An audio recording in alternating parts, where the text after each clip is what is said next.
ദൈവനാമത്തിന് മഹത്വമുണ്ടാകട്ടെ. സങ്കീർത്തനം 23:1-2. കർത്താവാണ് എന്റെ ഇടയൻ, എനിക്കൊന്നിനും കുറവുണ്ടാവുകയില്ല. പച്ചയായ പുൽത്തകിടിയിൽ അവിടുന്ന് എനിക്ക് വിശ്രമം വരുന്നു. പ്രശാന്തമായ ജലാശയത്തിലേക്ക് അവിടുന്ന് എന്നെ നയിക്കുന്നു.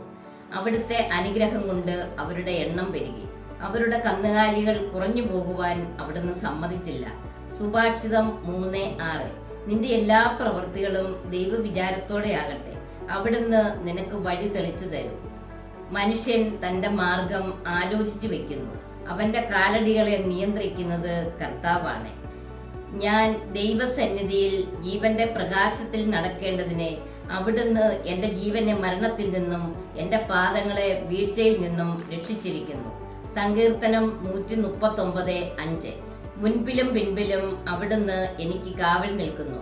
അവിടുത്തെ കരം എന്റെ മേലുണ്ട്. കർത്താവേ, അങ്ങേപ്പോലെ മറ്റൊരു ദൈവത്തെ പറ്റി ഞങ്ങൾ കേട്ടിട്ടില്ല. അങ്ങല്ലാതെ വേറെ ദൈവമില്ല. ഹല്ലേലൂയ, ആമേൻ.